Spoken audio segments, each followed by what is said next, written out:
Hello everyone, welcome to Always Learning. Today I'm going to show you how to create a 2D game using Unity. I will help you to get familiar with the Unity software and also give you some basic understandings of its concepts. To start with, you can download Unity Hub from unity.com. Once installed, open Unity Hub and go to the Learn section and select the 2D Game Kit and download the project. As I have already downloaded, it is giving me the option to open the project. Now, I have chosen to use the project just to give you an experience of how easy and simple it can be to create a game. And also, it has free content provided by Unity for learning purposes. This would be your view of application once you start the project in Unity. Before anything else, there are few important things you should know. To start with, we have hierarchy window on the left, which contains the game objects that you have used to create the game. At the center, you have your scene view, which will show you how your game will look. Coming to the right, we have inspector window, which gives property of the selected object. At the bottom, we have project window, which will show you all the assets and content related to the project. Let me explain this with an example. Let's create a new scene by clicking on Tutorial Kit and selecting Create New Scene. I will give it a name, Always Learning Scene. As you can see in the hierarchy window, we have all the game objects related to this scene. As I select them, we can see it being focused in the scene view, which lets you know where it is being used in the scene. And in the inspector window, we can see the properties related to the game object.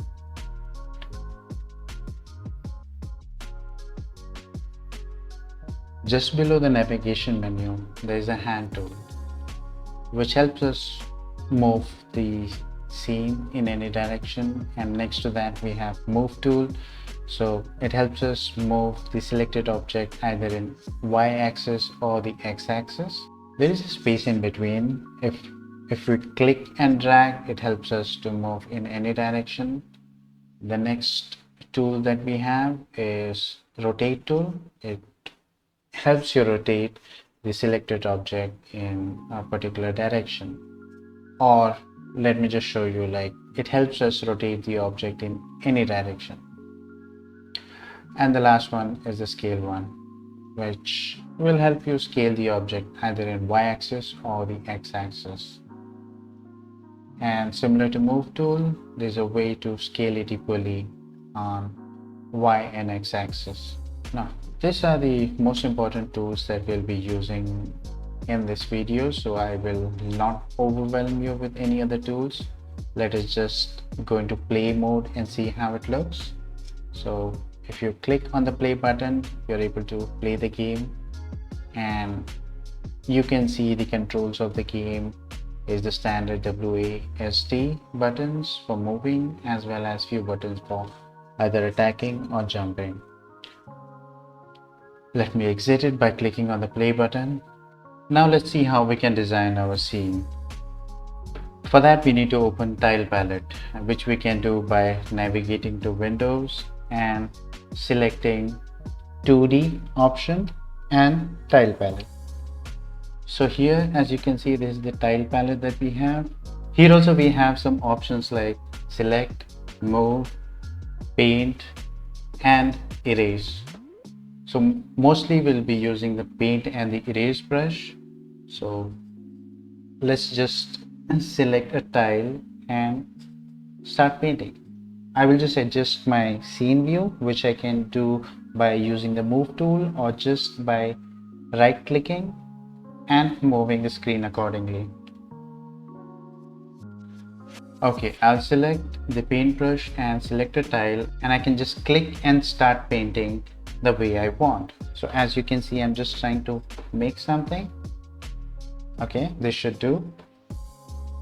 And just in case you want to undo or remove some of the tiles that you have created, you can just select the erase brush and the tile and you can start undoing the work.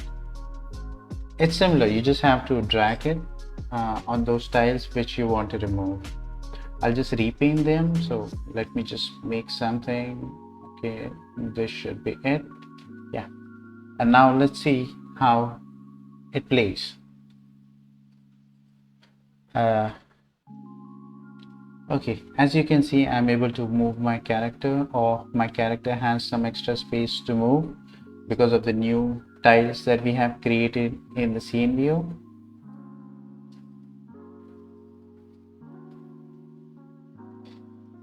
Okay, let's exit and see what all other options we have. So now in the project window, there's something interesting inside the assets, which is called prefabs, which are a special type of components that allows fully configured game objects to be saved in the project, mainly for reuse purposes. Now let's add a little more complexity to this. So I'll create a hurdle for my character to make sure that it's difficult to cross. So I'll just go into the tile palette and I'll create a section here, and let's see how it works.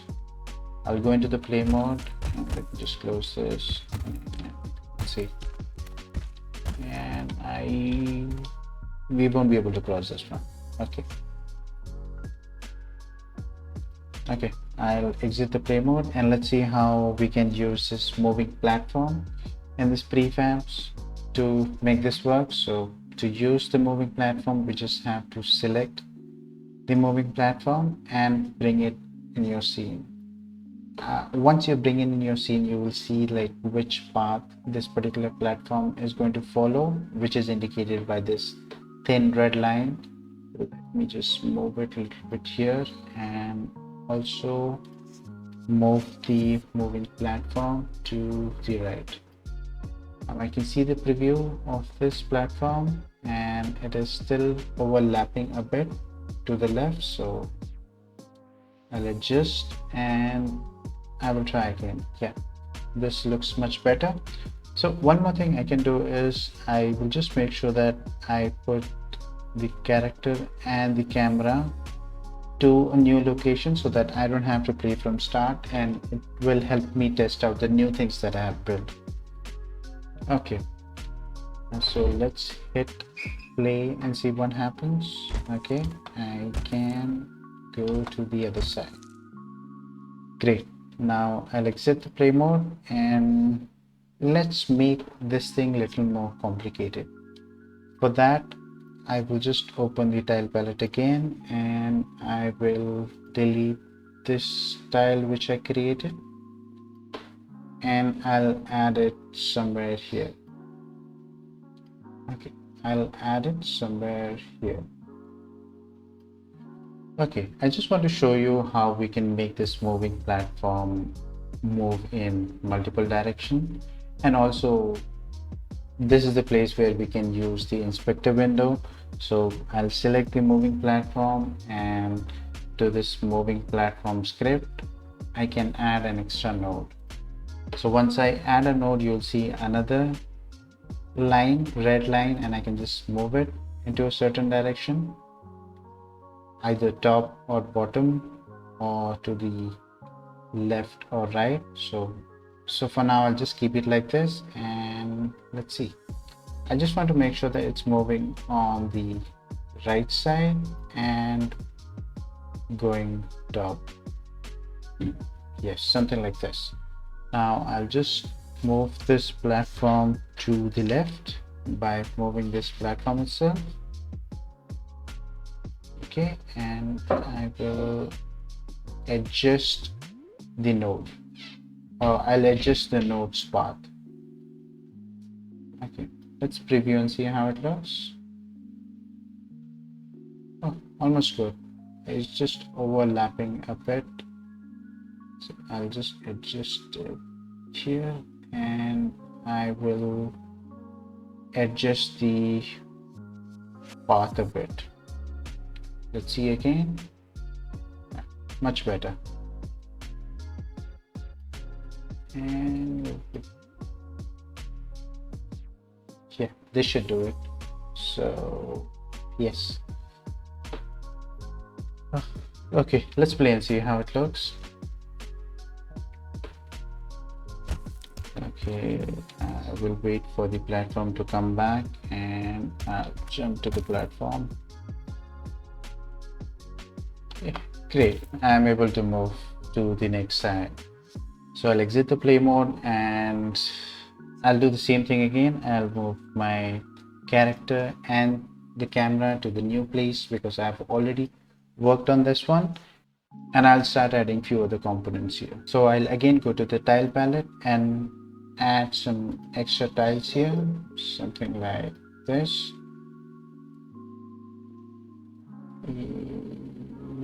Yes. Let's see which interactable components we can use. So I'll choose this door and I'll place it here. Same thing, we just need to drag this particular prefab from here to the scene view. Let's see how it looks. And yes, okay, there's one problem. This door is not stopping my character to jump over it and go to the other side. So let's see what we can do for this. I'll go to LN character and we can go to airborne settings. I'll adjust this to 12 and let's see the jump height now. Still not good. Let me change it to something lower. Yeah, let's try this. Yeah, much better. So my character is not able to move forward beyond this point. Let's see if we can do something to open this door. So I'll select another component from the prefab and I'll just drag it here. And this is the reusable switch. Let's see how it looks. And yeah, but it does nothing. So let's see what we can do. Before that, I'll just rotate this and make it look straight. Yeah, this should be it. Okay, looks good. I can just focus. Yeah, much better. So for this reusable switch, we can add some settings. So we have an option here where I can add one more script beyond this one, or one more layer to this interact on trigger 2D section. And for this one, it should interact with the door. So we just have to select the door. Sorry, we just have to drag this door and put it here because this switch will be interacting with this door object and it should run an animation for the door to open. So we can just click here, door opening. Now you may be wondering from why I'm typing this door opening. So if you would just go to the animation section, yeah, it's under animation clips. So you can see we have door closing, we have door opening and door open close. So in our case, we are trying to run this particular animation, which is door opening, and let's see how it looks. I'll go into the plane mode. Yes, so as soon as I touch the switch or hit the switch, the door is opening. Great, let's exit. Let's add something else here to open the door back. So let me use some other interactable. So in this case, I'll use this pressure pad and I'll set it up here. So I'll open the door, I'll go here and I'll close the door back again. So I have to do the same thing here. I select the pressure pad, go to one of its interaction, add a layer. It is interacting with the door object and it would be running the animation of the door, which is door closing. Same thing. So if you would go on inside this art folder and you see this animation clips for the doors, we have door open, close, door opening, and door closing. So in this case, I'm using door closing. Let's see how it looks. The door opens and the door closes. Great. Okay, now let's add some other things. So we have a character, and yes, we can add enemies in this case. So in a similar fashion, I would be choosing either the chomper or the spitter, and I'll place it here. So this is the view area of this particular enemy, and as soon as our characters goes inside this view, the enemy will start attacking the character. So let's see what happens. I will go into the play mode. I'll open the door and this. Yeah. So let's see what was the attack. K. That was K. There's a melee attack, and I was able to kill the enemy. Let's exit again and let's see what else we can do. We'll go to the interactables again and we'll use this pushable box. Let's try this one. So let's see if we can kill the enemy with a pushable box.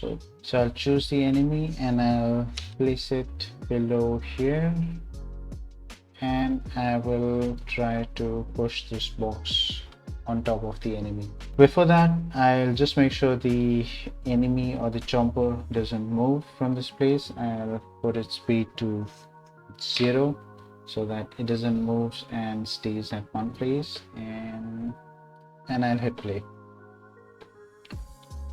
The door opens and I will push this box, but nothing happens. That's because this interactable item has no damage property, or it does nothing to the enemy or anything else in the scene. So if we just go to this, or if we just select this pushable box, we can add a component to this. Damager. We'll be adding damager to this, and the damage would be done to the enemy. So, and we just have to make sure that this particular green box is placed just outside this pushable box, or it's covering this pushable box. Okay, let's hit play mode again and see what happens.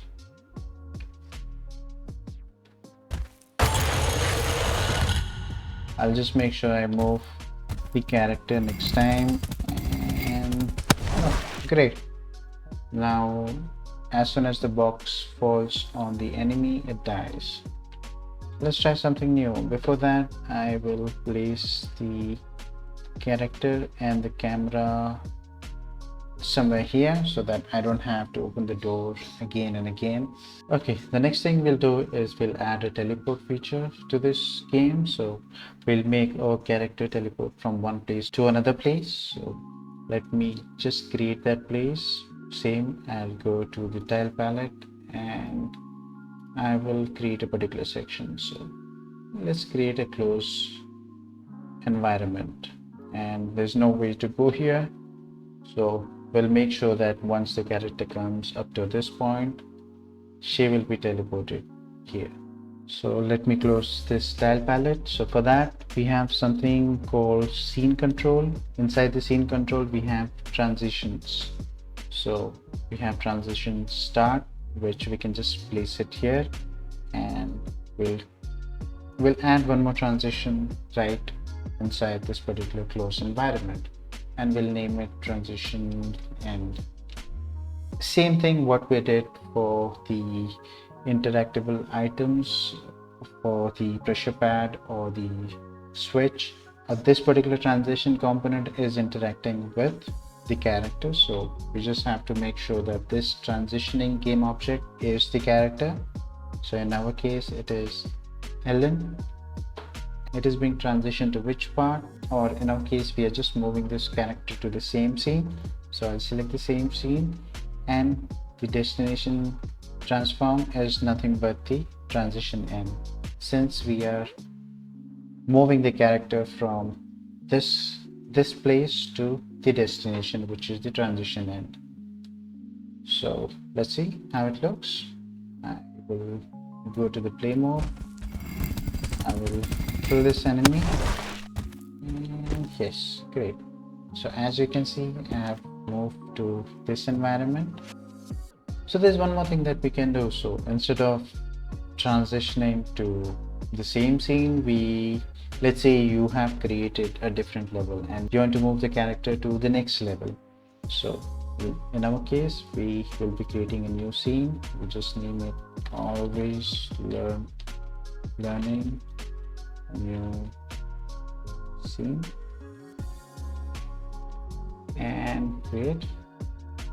We will save the previous scene and we'll see where our character is. Okay, so for that we just have to make sure that we add this transition destination section here. So I am putting, or I'll drag this transition destination to this particular scene, and I will add certain things to it. So it is interacting with characters, scene, alien character, and it is tagged as destination tagged A, in this case A. So, and I'll just go back to the previous scene, which was Always Learning scene. I will save this particular scene, and I'll make sure for this transition start, the transition type is a different zone, and the scene name is the one which we created, Always Learning New Scene. So let's hit play and see what happens. Great, and I will kill this enemy. Great. So as you can see, it is moving the character to the new scene, or it could be the next level. Thank you guys, this would be it for the video. I hope this was helpful. Thank you for watching this.